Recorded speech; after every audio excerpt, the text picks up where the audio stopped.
నమస్తే ఫ్రెండ్స్, నేను మీ Shravani Harsha. Welcome back to our channel.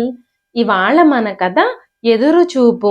కథని చివరి వరకు వినండి. నచ్చితే కనుక ఖచ్చితంగా తప్పకుండా ఒక్క లైక్ చేయండి.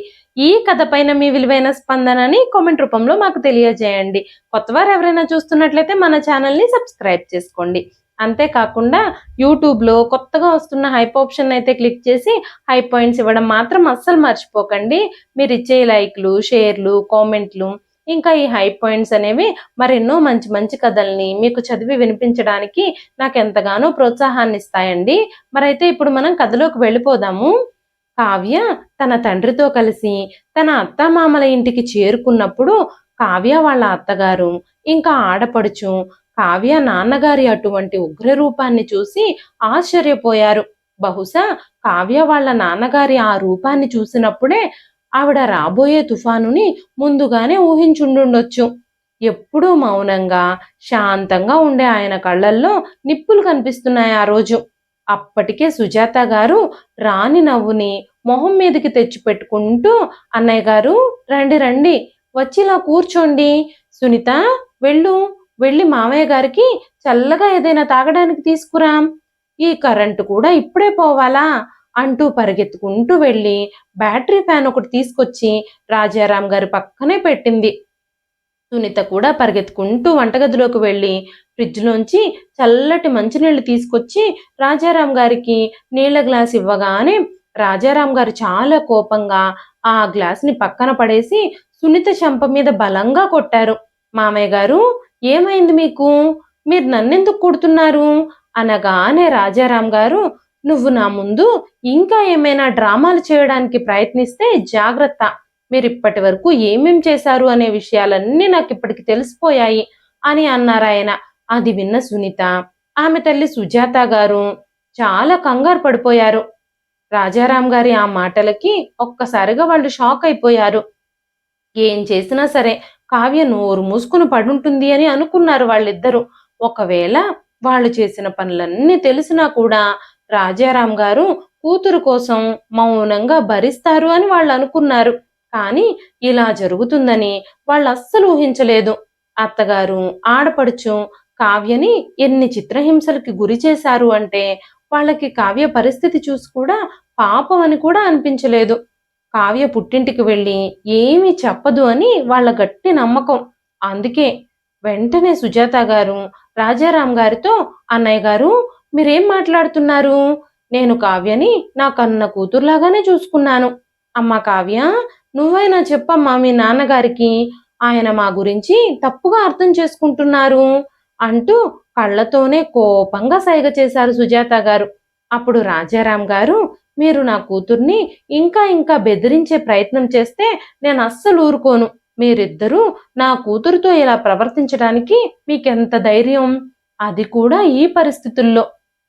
తనిప్పుడు కడుపుతో ఉంది, భర్తకి కూడా దూరమై ఉంది.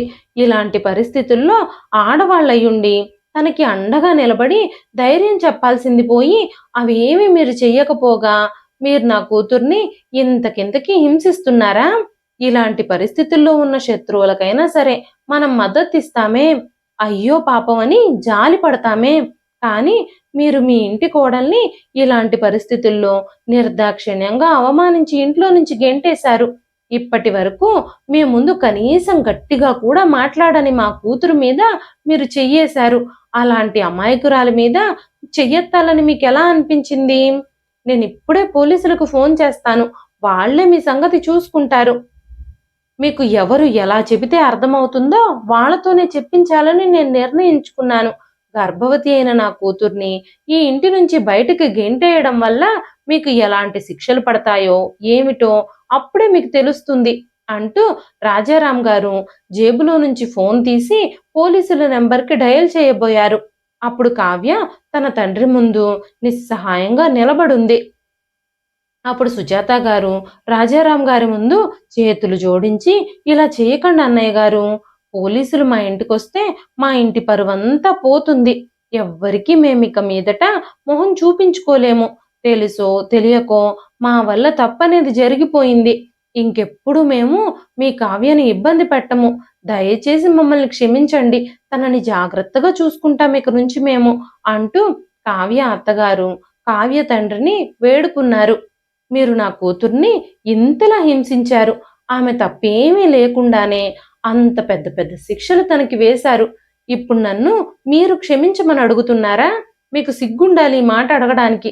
అయినా సరే నేను మిమ్మల్ని ఎలా క్షమించగలుగుతాను? ఎంతో ఆడంబరంతో, ఎంతో సంబరంగా నా కూతుర్ని మీ అబ్బాయికిచ్చి పెళ్లి చేశాను నేను. ఒక తండ్రి తన కూతుర్ని అత్తగారింటికి పంపించే క్షణం ఎంత కష్టమైన సమయమో మీకు తెలుసా? ఒక అపరిచితుడితో కూతుర్ని పంపించేయాలి అన్న ఆలోచనే తండ్రి మనసుని దహించి వేస్తుంది. కానీ ఆ తండ్రి వెళ్ళబోయే ఆ ఇంట్లో కూడా తన కూతురికి ఒక తల్లి, తండ్రి, సహోదరులు, సహోదరీలు ఉంటారు అన్న ధైర్యంతోనే గుండె రాయి చేసుకుని ఆమెను అత్తగారింటికి పంపిస్తాడు. కానీ నా కూతురికి తల్లి స్థానంలో ఉండాల్సిన మీరు ఏం చేశారు? నా కూతురికి తోబుట్టువు స్థానంలో ఉండాల్సిన మీ కూతురు నా కూతురికి ఎలాంటి గతి పట్టించిందో చూడండి అని చెబుతూ కావ్య తండ్రి కావ్య చేతిని తన అత్తగారింటి వాళ్ళ చేతుల్లో పెట్టిన ఆ సమయాన్ని గుర్తు చేసుకోవడం మొదలుపెట్టారు. కావ్య, శ్రీకాంత్ తమ తమ డిగ్రీలు పూర్తి చేసుకొని ఒక కోచింగ్ సెంటర్లో గవర్నమెంట్ జాబ్ నోటిఫికేషన్ల కోసం కోచింగ్ తీసుకుంటూ ఉన్నారు. వాళ్ళిద్దరూ చాలా తెలివైన వాళ్ళు. చాలా కష్టపడి చదువుతూ కాంపిటేటివ్ ఎగ్జామ్స్కి ప్రిపేర్ అవుతూ ఉండేవారు. మొదట్లో వాళ్ళిద్దరి మధ్య మెల్లమెల్లగా స్నేహం ఏర్పడింది. ఆ స్నేహం రోజులు గడిచే కొద్దీ మెల్లమెల్లగా ప్రేమగా కూడా మారింది. కావ్య తన తల్లిదండ్రులకి ఒక్కటే కూతురు. శ్రీకాంత్ అప్పుడే ఆర్మీ ఎగ్జామ్లో క్వాలిఫై అయ్యాడు. అంతకంటే ముందే కావ్య శ్రీకాంత్ గురించి తన తల్లిదండ్రులకి తన ప్రేమ విషయం చెప్పింది. శ్రీకాంత్ తనని చాలా ఇష్టపడుతున్నాడని, తను కూడా శ్రీకాంత్ని ప్రేమిస్తున్నాను అని, శ్రీకాంత్ ఉంటే తన జీవితం బావుంటుంది అని తన తల్లిదండ్రులతో చెప్పింది కావ్య. కావ్య ఇష్టానికి తన తల్లిదండ్రులిద్దరూ కూడా ఎలాంటి అభ్యంతరము చెప్పలేదు. ఎందుకంటే కావ్య స్వయంగా చదువుకుంది, తెలివైన అమ్మాయి.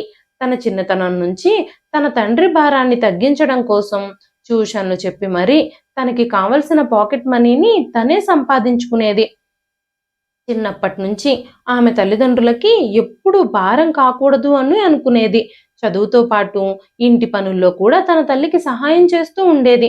అందువల్ల కావ్య ఇంటి పనులన్నింటిలో నిపుణురాలిగా మారింది. అంతేకాకుండా కావ్యకి లోకజ్ఞానం కూడా ఎక్కువే. ఎవరితో ఎలా మాట్లాడాలి, ఎవరిని ఎలా గౌరవించాలి అనే విషయాలు తనకి బాగా తెలుసు. ఎప్పుడూ ఎవరి మనసుల్ని నొప్పించకుండా తన ప్రవర్తన ఉండేలా తను చూసుకుంటూ ఉండేది. ప్రతి విషయంలోనూ ఎంతో ఉన్నతంగా ఆలోచించి నిర్ణయాలు తీసుకునేది. అలాంటి కావ్య శ్రీకాంత్ని ఇష్టపడుతున్నాను అని చెప్పడంతో రాజారాం గారు వాళ్ళ ప్రేమకి అంగీకరించారు. క్రమక్రమంగా కావ్య, శ్రీకాంత్ల మధ్య స్నేహం కొత్త కొత్త మలుపులు తిరిగింది. కోచింగ్ అయిపోయి కొన్ని రోజుల తర్వాత శ్రీకాంత్ ఆర్మీ ట్రైనింగ్కి కూడా వెళ్ళాడు. శ్రీకాంత్ ఆర్మీ ట్రైనింగ్ నుంచి తిరిగొచ్చిన వెంటనే కావ్యని ప్రేమిస్తున్నాను అనే విషయం ఇంట్లో చెప్పాలి అని అనుకున్నాడు. కావ్య గురించి తన తల్లిదండ్రులతో చెప్పాడు. ఇది విని శ్రీకాంత్ నాన్నగారికి చాలా సంతోషం కలిగింది. కానీ శ్రీకాంత్ వాళ్ళ అమ్మ మాత్రం పెద్దగా సంతోషించలేదు. కానీ కొడుకు ముందు తన అయిష్టాన్ని బయట పెట్టలేకపోయింది. శ్రీకాంత్కి ఒక చెల్లెలు కూడా ఉంది. తనకి ఆల్రెడీ పెళ్ళైపోయింది. తన పేరు సునీత. సునీతకి శ్రీకాంత్ ప్రేమించి పెళ్లి చేసుకోవడం అస్సలు ఇష్టం లేదు. ఈ సంబంధం తనకు అస్సలు నచ్చనే నచ్చలేదు. శ్రీకాంత్ కావ్యని పెళ్లి చేసుకోవడం ఆమెకు చాలా కష్టంగా అనిపించింది. ఎందుకంటే సునీతకి పెళ్ళై అత్తారింట్లో అడుగుపెట్టిన తర్వాత తనకి ఒక ఆడపడుచుంది. శ్రీకాంత్కి తన ఆడపడుచుకి పెళ్లి చేయాలని సునీత ఎప్పటి నుంచో కలలు కంటూ అనుకుంటూ ఉండేది. ఎందుకంటే తన ఆడపడుచుని తన పుట్టింట్లో కోడలిగా అడుగుపెట్టిస్తే అత్తవారింట్లో వాళ్ళందరినీ తన గ్రిప్లో పెట్టుకోవచ్చు అని తను భావించింది. కానీ ఇంట్లో అందరూ అన్నయ్య ప్రేమకే తలవంచడంతో శ్రీకాంత్ కావ్యాల వివాహం అంగరంగ వైభవంగా జరిగిపోయింది. పెళ్లికి ముందు శ్రీకాంత్ కావ్యతో ఒక మాట చెప్పాడు. కావ్య, చూడు, నువ్వు పెళ్ళై మన ఇంట్లో అడుగు పెట్టబోతున్నావు. నీ వల్ల నా తల్లిదండ్రులు ఎప్పుడూ బాధపడకూడదు, చింతించకూడదు అని. అప్పుడు కావ్య, మీకు నా మీద ఎలాంటి కంప్లైంట్స్ చేసే అవకాశం మీ తల్లిదండ్రులకి నేను అస్సలు ఇవ్వనండి. వాళ్ళని చాలా జాగ్రత్తగా చూసుకుంటాను అని చెప్పగానే కావ్య తనని అంతలా అర్థం చేసుకున్నందుకు శ్రీకాంత్ చాలా సంతోషించాడు. ఎన్నో కలలతో, ఆశలతో, ఎంతో ఆనందంగా కావ్య శ్రీకాంత్ చిటికెన వేలు పట్టుకుని ఆ ఇంట్లో కోడలుగా అడుగుపెట్టింది. కొన్ని రోజులకే కొత్త కోడలి హోదాని కూడా పక్కన పెట్టేసి ఇంటి బాధ్యతలన్నీ తీసుకుంది కావ్య. ఇంటి బాధ్యతలన్నీ తీసుకుని ఇంటి పనులు, వంట పనులు, అన్ని పనుల్ని తన భుజాల మీదే వేసుకుని చేస్తున్న కావ్యని మెల్లమెల్లగా సుజాత గారు కూడా కొంచెం కొంచెంగా ఇష్టపడడం మొదలుపెట్టారు. కానీ సు సునీతకి కావ్య అంటే అస్సలు ఇష్టం ఉండేది కాదు. ఆమె తన తల్లిదండ్రుల ఇంటికి వచ్చినప్పుడల్లా కావ్య పట్ల చాలా దురుసుగా ప్రవర్తించేది. కానీ కావ్య మాత్రం కొత్త కదా, మెల్లమెల్లగా రోజులు గడిచే కొద్దీ తనే అర్థం చేసుకుంటుందిలే.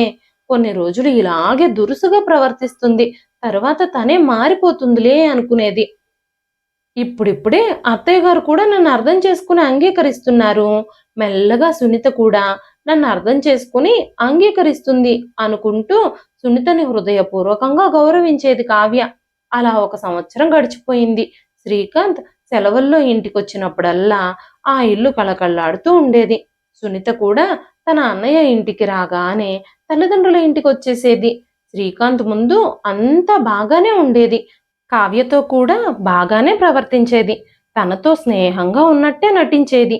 శ్రీకాంత్ వెళ్ళిపోగానే కావ్యని సూటిపోటి మాటలంటూ వెక్కిరిస్తూ తన అమ్మకి కావ్య మీద లేనిపోని చాడీలు చెబుతూ ఉండేది.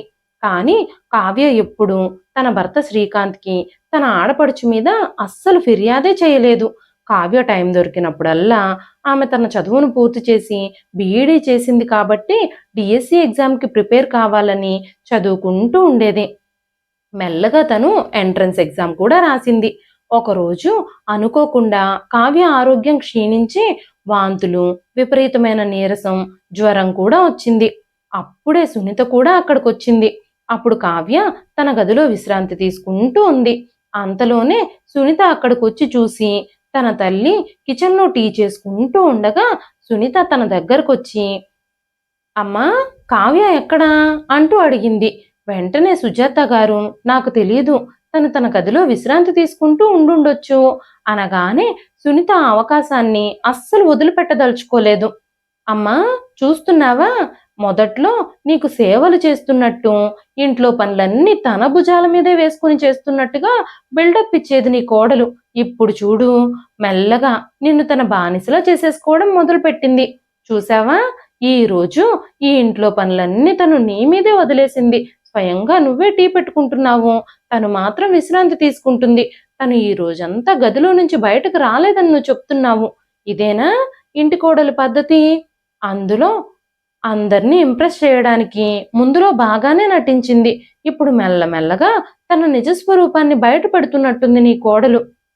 ఇంక ముందు ముందు ఏమేం జరుగుతాయో ఎవరికి తెలుసు అనగానే సుజాత గారికి కూడా తన కూతురు చెప్పిన మాటలు సమంజసంగానే అనిపించాయి. మెల్లమెల్లగా తన కూతురు మాటలచే ఆమె ప్రభావితం అవ్వడం మొదలుపెట్టారు. తల్లి కూతుళ్ళిద్దరూ పనులన్నీ వదిలేసి తమ గదిలోకి వెళ్ళి మాట్లాడుకోవడం ప్రారంభించారు. కావ్య కొంతసేపటి తర్వాత మెల్లగా లేచి వంటగదిలోకొచ్చి వంట పనంతా పూర్తి చేసింది. అందర్నీ భోజనానికి పిలిచి భోజనం వడ్డించింది. తను కూడా ఏదో తిన్నాను అనిపించి కాస్త ఎంగిల్పడి మందులు వేసుకొని పడుకుంది.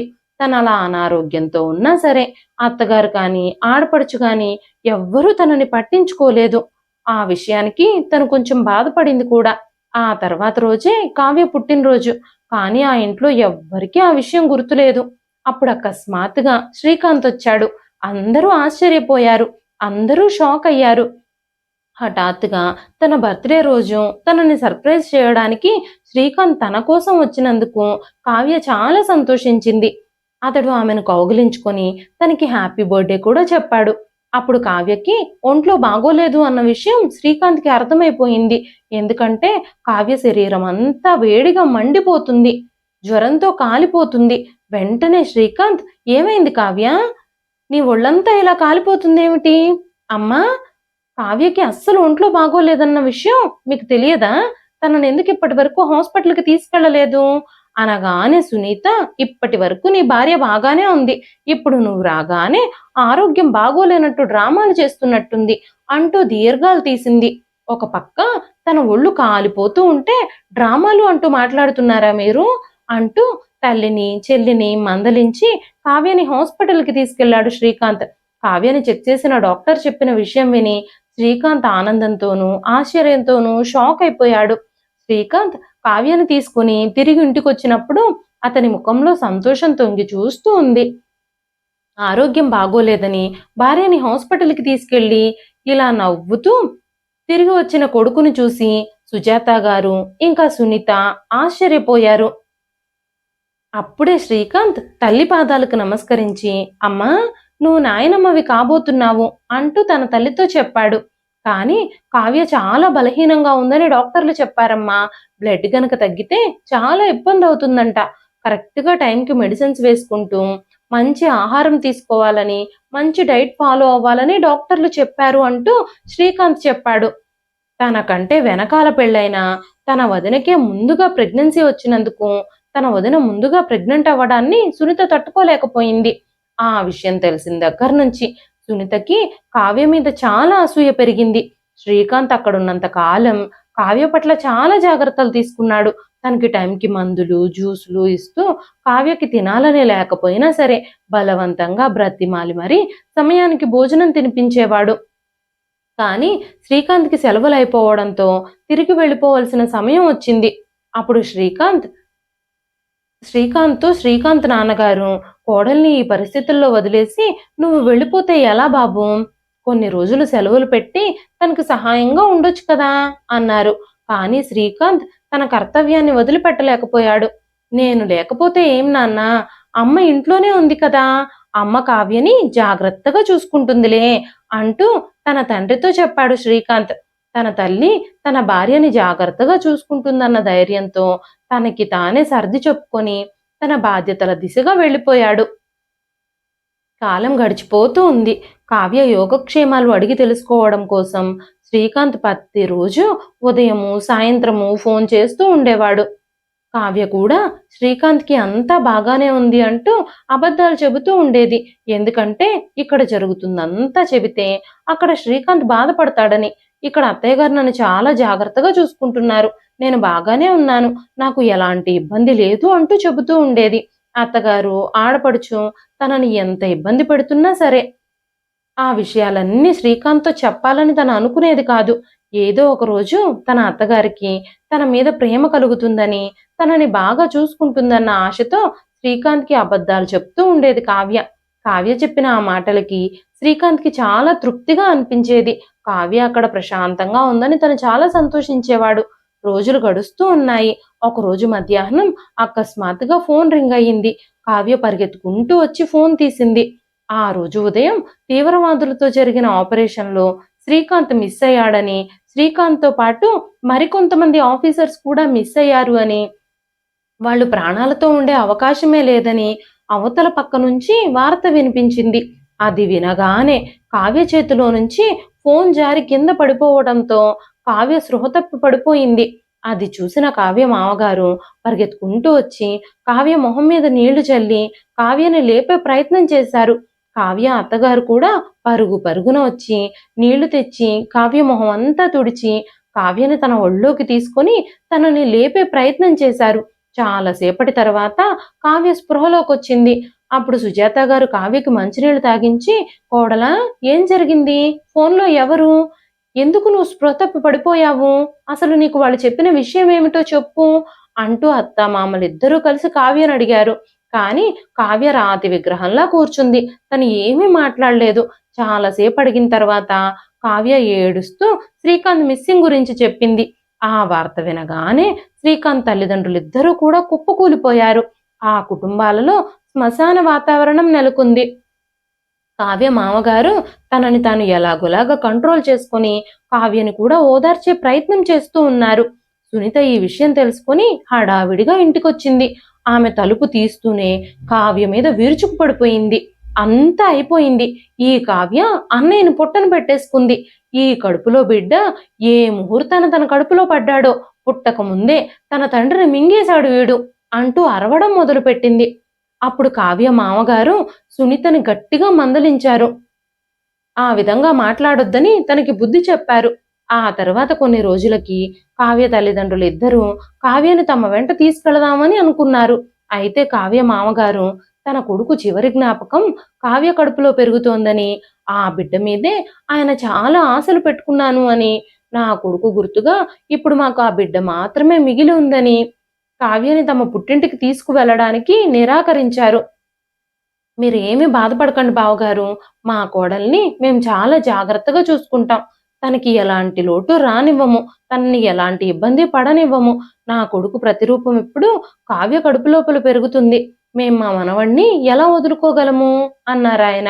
కావ్య కూడా తన మామగారి మాటలకే సపోర్ట్‌గా మాట్లాడింది. దాంతో కావ్య తల్లిదండ్రులిద్దరూ బాధగా ఇంటికి తిరిగి వెళ్ళిపోయారు. ఈ విషయం జరిగిన తర్వాత నుంచి ఆ ఇంటికి సునీత రాకపోకలు మరింత పెరిగిపోయాయి. వచ్చిన వెంటనే తల్లిని రెచ్చగొట్టడం మొదలుపెట్టేది. ఇంతకు ముందు వరకు కావ్య అత్తగారు ఇంట్లో ఏదో ఒక పని చేస్తూ కావ్యకి కాస్త సహాయం చేస్తూ ఉండేవారు.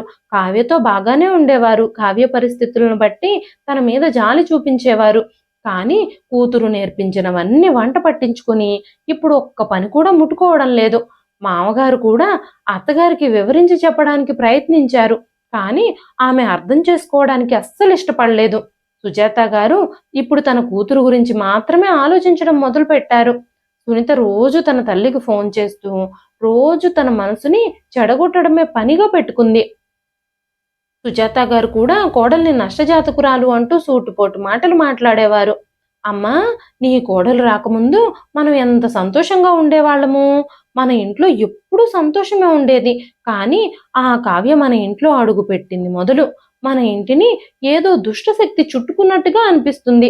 ఆమె నా అన్నయ్యని, నీ కొడుకుని మింగేసింది అంటూ సుజాత గారి మనసులో విషం నింపే ప్రయత్నం చేస్తూనే ఉండేది. ఒకరోజు సునీత సుజాత గారితో కావ్య గురించి లేనిపోని మాటలన్నీ చెబుతూ ఉన్నప్పుడు ఆ మాటలన్నీ కావ్య మామగారు విని సునీత చెంప పగలగొట్టారు. అప్పుడు సునీత కోపంగా, నాన్న, నువ్వు నా మీదే చెయ్యెత్తుతావా?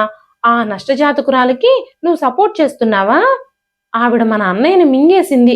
ఏదో ఒక రోజు నిన్ను, అమ్మని కూడా మింగేస్తుంది అనగానే విశ్వనాథం గారు చాలా కోపంగా, ఈ చెంప దెబ్బని నేను చాలా రోజుల క్రితమే కొట్టుంటే నీకు చాలా మంచి జరుగుండేది. నువ్వు నీ సొంతింటిని చూసుకోలేక మా ఇంటికొచ్చి మా ఇంటిని పాడు చేయాలని చూస్తున్నావా? నీ వేషాలు ఏమైనా ఉంటే మీ అత్తగారింట్లో వేసుకో. మా ఇంట్లో శాంతిని నాశనం చేయకు. నా భార్యకు లేనిపోని చాడీలన్నీ చెప్పి నా కోడల్ని ఇబ్బంది పెట్టకు. ఈ రోజు మొదలుకొని నువ్వు ఈ ఇంట్లో గనక అడుగు పెడితే జాగ్రత్త అంటూ సునీతని ఇంటి నుంచి బయటకు పంపించేశారు. సునీత ఏడుస్తూ తన అత్తగారింటికి తిరిగి వెళ్ళిపోయింది. వెంటనే విశ్వనాథం గారు తన భార్యతో, సుజాత, నువ్వు కూడా విను. కావ్యని నువ్వు ఇబ్బంది పెట్టినట్టయితే నేను నిన్ను అస్సలు క్షమించను. నువ్వు ఆలోచించుకో. కావ్య మన ఇంటికొచ్చిన దగ్గర నుంచి మనల్ని ఎంత జాగ్రత్తగా చూసుకుంది. నిన్ను ఒక్క పని కూడా చేయనివ్వకుండా కూర్చోబెట్టి సేవలు చేసింది. మనం ఏదడిగితే అది మన కాళ్ళ దగ్గరికి తీసుకొచ్చింది. మన కొడుకుకి ఇలా జరగడంలో ఆ అమ్మాయి తప్పే ఉంది. వాడి తలరాతలో అలా రాసుంది. జరిగిన సంఘటన వల్ల మనందరికంటే ఎక్కువగా నష్టపోయింది కావ్య కదా.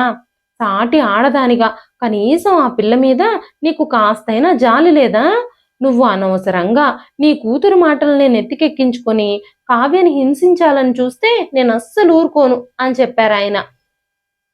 కొన్ని రోజుల తర్వాత విశ్వనాథం గారు పని మీద ఒక 4 రోజులు వేరే ఊరికి వెళ్లాల్సి వచ్చింది. అప్పుడు విశ్వనాథం గారు సుజాత గారితో, సుజాత, నేను పని మీద 4 రోజులు వేరే ఊరికి వెళుతున్నాను. నేను వెళ్ళిపోయాక నా కోడల్ని మీరు బాధ పెట్టినట్టు గనక తెలిస్తే నేను అస్సలు సహించను. ఆ విషయం గుర్తుపెట్టుకుని ప్రవర్తించు. కోడల్ని జాగ్రత్తగా చూసుకో. తన కడుపులో మన ఇంటి వారసుడు పెరుగుతున్నాడు అన్న విషయం గుర్తుపెట్టుకో అని చెప్పి ఇంటి నుంచి బయలుదేరారు. సుజాత గారు విశ్వనాథం గారు ఉన్నంతసేపు ఆయన మాటలకి తలూపుతూ మౌనంగా నిలబడ్డారు. విశ్వనాథం గారు తన కోడలి తలపై చేయి వేసి, జాగ్రత్తగా ఉండమ్మా, నేను 4 రోజుల్లో తిరిగి వచ్చేస్తాను అని చెప్పి ఊరికి బయలుదేరారు. విశ్వనాథం గారు ఊరికి వెళ్ళిన తర్వాత 2 రోజులకి సుజాత గారు తన కూతుర్ని ఇంటికి పిలిచారు. చూడమ్మా, నాన్నగారు వచ్చేలోపు ఈ శనిని ఎలాగోలాగా వదిలించుకోవాలి. నువ్వే ఆలోచించు. ఈ కావ్య వల్ల నాన్నగారు నా మీదే చెయ్యెత్తారు. ఎప్పుడు నన్ను చెయ్యెత్తి కొట్టని నాన్నగారు ఈ కావ్య మూలంగా నన్ను చెంపదెబ్బ కొట్టారు. తను మెల్లమెల్లగా నాన్నగారి మనసు మార్చేసింది. ఇప్పుడు ఇంకా ఆయన్ని రెచ్చగొట్టి నిన్ను కూడా ఇంట్లో నుంచి గెంటించేస్తుంది. తనే ఈ ఇంటికి మహారాణిలా మారి పరిపాలించే పరిస్థితి కూడా రావచ్చు. ఎవరు చూశారు? ఆ రోజులు ఇంకా ఎంతో దూరంలో లేవేమో అని చెబుతూ ఉండగానే కూతురు మాటలు విన్న సుజాత గారు ఒక్కసారిగా లేచి, నువ్వు చెప్పింది నిజమే సునీత. ఆ నష్టజాతకురాల్ని వెంటనే మన ఇంటి నుంచి బయటకు గెంటేయాలి అంటూ కావ్య, కావ్య అంటూ కావ్యని గట్టి గట్టిగా పిలిచారు. కావ్య ఏం జరిగిందోనని గబగబా పరిగెత్తుకుంటూ వచ్చి అత్తగారి ఎదురుగా నిలబడింది. వెంటనే సుజాత గారు కావ్య గూడు పట్టుకుని బయటికి లాక్కొని వెళ్ళడం మొదలుపెట్టారు. ఏమైంది అత్తయ్య గారు? మీరు నన్ను ఎక్కడికి తీసుకెళ్తున్నారు? ఏం జరిగింది? మీరెందుకింత కోపంగా ఉన్నారు? అంటూ కావ్య ఎంత అడిగినా కూడా ఆవిడ ఒక్క మాట కూడా మాట్లాడకుండా కావ్య చెయ్యి పట్టుకుని బయటికి లాక్కెళ్ళి ఇంటి నుంచి బయటకు నెట్టారు. నువ్వు, నీ కడుపులో పెరుగుతున్న ఆ బిడ్డ ముందుగా నా కొడుకును పొట్టన పెట్టుకున్నారు. నా కూతుర్ని పుట్టింటికి దూరం చేసేశారు. ఇక మెల్లమెల్లగా మమ్మల్ని కూడా పొట్టన పెట్టుకుంటారు. మీ ఇద్దరి వల్ల మాకు ఎలాంటి నష్టము జరగకుండా ఉండాలంటే వెంటనే నువ్వు మా ఇంట్లో నుంచి వెళ్ళిపో. నీలాంటి నష్టజాతకురాలు మా ఇంట్లో ఉంటే మాకు చాలా నష్టం జరుగుతుంది. ఈ రోజు నుంచి నీకు ఈ ఇంట్లో స్థానం లేదు అన్నారు సుజాత గారు. అప్పుడు కావ్య, అత్తయ్య గారు, ఈ స్థితిలో నేను ఎక్కడికని వెళతాను? దయచేసి ఇలా చేయకండి. నా పరిస్థితిని అర్థం చేసుకోండి అంటూ కావ్య ప్రాధేయపడుతూనే ఉంది. అయినా సరే సుజాత గారు కావ్య మాటల్ని అస్సలు లెక్క చేయలేదు. కావ్య అత్తగారి పాదాలను పట్టుకుని వేడుకుంటూ ఉన్నా సరే సుజాత గారు కరగనే కరగలేదు సరికదా, కోడల్ని కాలుతో నెట్టి ఇంటి తలుపులు మూసేసుకున్నారు. ఇదంతా చూస్తూ సునీత మనసులోనే నవ్వుకుంది. బాగా జరిగింది ఈ కావ్యకి అని కసిగా అనుకుంది. పాపం కావ్య ఏడుస్తూ ఎక్కడికి వెళ్లాలో తెలియక తన తల్లిదండ్రుల ఇంటికి చేరుకుంది. కావ్యని ఆ పరిస్థితుల్లో చూసిన ఆమె తల్లిదండ్రుల కాళ్ళ కింద నేల జారిపోయింది. కావ్య తల్లి వెంటనే కావ్య దగ్గరికి పరిగెత్తుకుంటూ వచ్చి, కావ్య, ఏమైందమ్మా నీకు? ఏం జరిగింది? ఎందుకిలా ఉన్నావు? అంటూ పరిగెత్తుకుంటూ ఎదురెళ్ళి అడిగింది. కావ్య తన తల్లిని కౌగిలించుకుని ఏడవడం మొదలుపెట్టింది. చాలాసేపు అడిగిన తర్వాత కావ్య తన తల్లిదండ్రులతో జరిగిన విషయం అంతా చెప్పింది. ఇదంతా విన్న కావ్య తండ్రి రాజారాం గారికి రక్తం ఉడికిపోయింది. తను వెంటనే తన కూతుర్ని తీసుకొని కూతురు అత్తమామల ఇంటికి చేరుకున్నారు. కావ్య తన తండ్రితో ఇంటికి రావడం చూసిన సుజాత గారు చాలా ఆశ్చర్యపోయారు. అన్నయ్య గారు, రండి అంటూ లోపలికి ఆహ్వానించారు. రాజారాం గారి మొహం చూడగానే ఆవిడకి అర్థమైపోయింది అక్కడ ఏదో పెద్ద విషయమే జరగబోతోంది అని. అంతలోనే అక్కడికి వచ్చిన విశ్వనాథం గారు, ఏం జరుగుతుంది ఇక్కడ అన్న మాటలకి రాజారాం గారు తన గత జ్ఞాపకాల నుంచి బయటకొచ్చారు. ఏమైంది బావగారు? ఈ ఇంట్లో ఏం జరుగుతుంది? ఇక్కడ పెద్ద పెద్ద మాటలు బయటకు వినిపిస్తున్నాయి అంటూ అడిగారు. మీరే అడగండి బావగారు, మీ భార్యని, మీ కూతుర్ని. నా కూతురు విషయంలో వాళ్ళిద్దరూ ఏం చేస్తున్నారో వాళ్ళ నోటితోనే వినండి అంటూ రాజారాం గారు అన్నారు. వెంటనే రాజారాం గారు విశ్వనాథం గారికి జరిగిన విషయం అంతా చెప్పారు. అదంతా విన్న విశ్వనాథం గారి రక్తం కూడా మరిగిపోయింది. విశ్వనాథం గారు కొట్టిన దెబ్బకి సుజాత గారు సోఫాలో పడగా ఆయన కొట్టిన రెండో చెంప దెబ్బకి కూతురు నేల మీద పడింది. నా కోడల విషయంలో ఇలా చేయడానికి మీ ఇద్దరికీ ఎంత ధైర్యం? నువ్వు నా ఇంటికి రాకూడదని నేను ఇదివరకే నీతో చెప్పాను కదా, అలాంటప్పుడు నువ్వు మళ్ళీ నా ఇంటికి ఎందుకు వచ్చావు అంటూ కూతుర్ని మెడ పట్టుకుని బయటకు తోసేశారు విశ్వనాథం గారు. బావగారు, వాళ్ళిద్దరి తరఫున నేను మీకు క్షమాపణలు చెబుతున్నాను అనగానే రాజారాం గారు, ఇటువంటి వాళ్ళు ఒక్క చెంపదెబ్బతో బాగుపడరు బావగారు. ఇలాంటి వాళ్ళని గట్టిగానే శిక్షించాలి. తద్వారానే ఇలాంటి మనస్తత్వం ఉన్న వాళ్ళు గుణపాఠం నేర్చుకుంటారు. నేను ఇప్పటికే పోలీసులకు ఫోన్ చేశాను. వాళ్ళొచ్చి వీళ్ళకి సరైన గుణపాఠం చెబుతారు అనగానే విశ్వనాథం గారు రాజారాం గారి ముందు చేతులు జోడించి, మీరు చెప్పింది నిజమే బావగారు, వీళ్ళిద్దరూ శిక్షించబడాలి. కానీ మీరు పోలీస్ కంప్లైంట్ మాత్రం ఇవ్వొద్దు. మన రెండు కుటుంబాల పరువు పోతుంది అంటూ విశ్వనాథం గారు సుజాత గారి జుట్టు పట్టుకుని ఇంట్లో నుంచి వెళ్ళగొట్టేశారు. తల్లి కూతుళ్ళిద్దరూ రెండు చేతులు జోడించి వేడుకుంటూనే ఉన్నారు. కానీ విశ్వనాథం గారు వారి మాటలు అస్సలు వినలేదు. అప్పుడు సుజాత గారు తన కూతురుతో, అమ్మా సునీత, ఈ వృద్ధాప్యంలో నేను ఇప్పటికిప్పుడు ఎక్కడికని వెళతాను? నేను కూడా నీతో పాటు మీ ఇంటికే వస్తాను. నన్ను నీతో మీ ఇంటికి తీసుకెళ్ళు. నేను కూడా ఇక మీద నుంచి నీతో పాటే ఉంటాను అనగానే సునీత, అమ్మా నువ్వేం మాట్లాడుతున్నావు, అసలు నువ్వేం మాట్లాడుతున్నావు అనే విషయం నీకైనా అర్థమవుతుందా? తల్లి ఎక్కడైనా తన కూతురు అత్తామామల ఇంట్లో నివసించడం బాగుంటుందా? నిన్ను తీసుకెళితే మా అత్తగారు నన్ను కూడా బయటికి గెంటేస్తారు. నా కాపురం కూలిపోతుంది. నువ్వు నీకు వేరే ఏదైనా చోటు చూసుకో అంటూ తల్లి చేతుల్ని విడిపించుకొని గబగబా అక్కడి నుంచి వెళ్ళిపోయింది. వెళ్ళిపోతూ ఒక్కసారి కూడా వెనక్కి తిరిగి సుజాత గారి వైపు చూడనే లేదు. మరోవైపు విశ్వనాథం గారు కూడా రాజారాం గారి చేతులు పట్టుకుని, నా మీద నమ్మకంతో మీరు కావ్యని ఇక్కడ వదిలి వెళ్లారు, కానీ ఇలా జరుగుతుంది అని నేను అస్సలు అనుకోలేదు. ఈ రోజుతో కావ్యకి ఎవ్వరి భయమూ ఉండదు. నేను నా కోడలి విషయంలో పూర్తి జాగ్రత్తలు తీసుకుంటాను అని చెప్పారు. కావ్య తండ్రి రాజారాం గారు తన కూతుర్ని ఆశీర్వదించి అక్కడి నుంచి వెళ్ళిపోయారు. కావ్య మామగారు విశ్వనాథం గారు ఆ ఇంట్లో పనులన్నీ చేయడానికి ఒక పని మనిషిని పెట్టుకున్నారు. కావ్య మళ్ళీ తన చదువును తిరిగి ప్రారంభించింది. చాలా పరీక్షలు రాసింది. కొన్ని నెలల తరువాత కావ్య తన అందమైన కొడుకుకి జన్మనిచ్చింది. కావ్య తల్లి బాబుని చూసుకోవడం కోసం 3 నెలలు అక్కడే ఉండిపోయింది. ఇప్పుడు విశ్వనాథం గారు మనవడితో చాలా హ్యాపీగా ఉంటున్నారు. కావ్య తన చదువుని కొనసాగిస్తుంది. తను కోచింగ్ తీసుకుంటుంది ఎగ్జామ్స్ రాయడం కోసం. అకస్మాత్తుగా ఒకరోజు కావ్యకి ఉద్యోగం వచ్చింది అన్న వార్త పోస్ట్ రూపంలో వచ్చింది. కావ్యకి టీచర్ ఉద్యోగం వచ్చింది. తను రాసిన డిఎస్సి పరీక్షల్లో తను ఉత్తీర్ణత సాధించింది. ఆ వార్త అందరినీ సంతోషపరిచింది. కావ్య అన్ని మర్చిపోయి తన పనులు తను చేసుకోవడం మొదలుపెట్టింది. కానీ విశ్వనాథం గారు మాత్రం కావ్యని అలా వదిలేయడానికి ఆయనకి మనసు ఒప్పుకోలేదు. అంత చిన్న వయసులోనే భర్తని కోల్పోయి ఏ సుఖము సంతోషము లేకుండా గడుపుతున్న కోడల్ని చూసినప్పుడు ఆయనకి మనసంతా బాధగా అనిపించేది. కావ్యకి మరో పెళ్లి చేయాలని కావ్యని ఒప్పించడానికి ఎన్నో ప్రయత్నాలు చేశారు విశ్వనాథం గారు. కానీ కావ్య మాత్రం ఆయన చేసిన ఏ ప్రయత్నానికి ఒప్పుకోలేదు. తన మనసంతా శ్రీకాంతే ఉన్నాడని, శ్రీకాంత్ చనిపోయాడు అన్న విషయం ఎవ్వరూ ఇప్పటి వరకు నిర్ధారించలేదు. ఆయన శవాన్ని కూడా మనం చూడలేదు. ఆయన బ్రతికే ఉన్నారు అని నా మనసు కనిపిస్తుంది. ఆయన ఏదో ఒక రోజు తప్పకుండా తిరిగి వస్తారు. అప్పటి వరకు నేను ఆయన కోసమే ఎదురు చూస్తూ ఉంటాను అంటూ చాలా నమ్మకంతో చెప్పింది కావ్య. కోడలి నమ్మకం నిజం అవ్వాలని, కొడుకు తిరిగి రావాలని మనస్ఫూర్తిగా దేవుణ్ణి కోరుకున్నారు విశ్వనాథం గారు. సుజాత గారు కూతురు అలా వెళ్ళిపోయాక భర్తని బ్రతిమాలడానికి అహం అడ్డొచ్చి కొన్ని రోజులు తన పుట్టింటికి వెళ్లారు.